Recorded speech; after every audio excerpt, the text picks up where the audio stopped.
हम मीनू झा गोर लगे छी समस्त मिथिलावासी के एकटा कोवर के गीत लऽ कऽ उपस्थित छी श्रुति झा के संग में। कोशिश करे छी अपने लोकन के नीक लागे। धन्यवाद। जय मिथिला, जय मैथिली।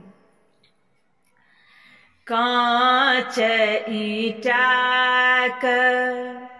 महल उठाओल, कांच ईटाक महल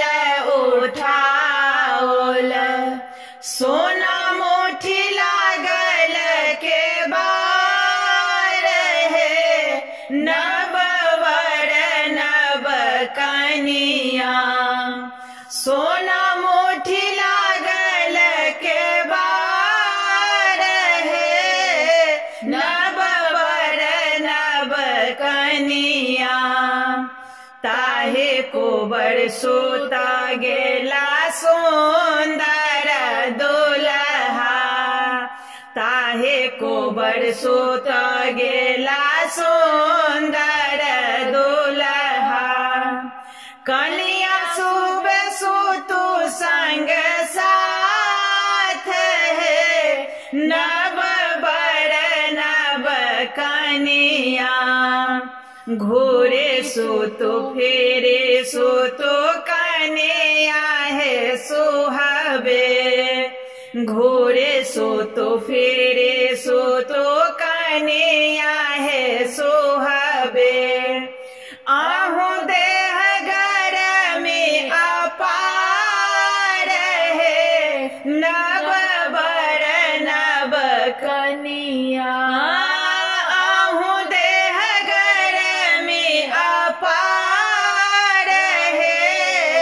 नव वर नव कनिया, एत बचन जब सुनलनि कनिया, एत बचन जब सुनलनि कनिया, पलंग छोड़ी भुइया में लोटाई है, नव वर नव कनिया, पलंग छोड़ी भुइया में लोटाई है, नव वर नव कनिया, आब थुसर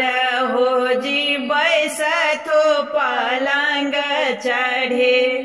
आब थुसर हो जी बैसथु पलंग चढ़े,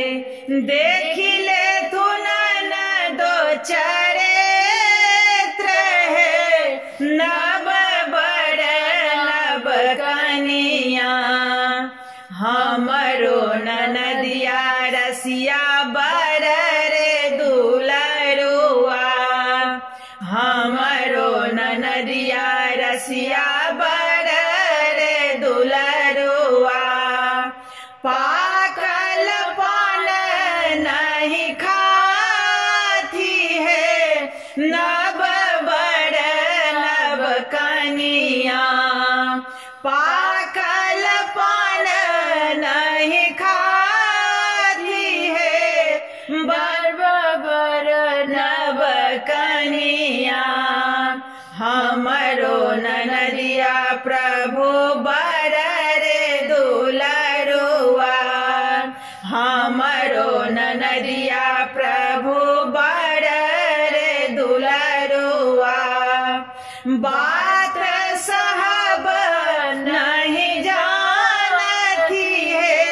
नव वर नव कनिया, बात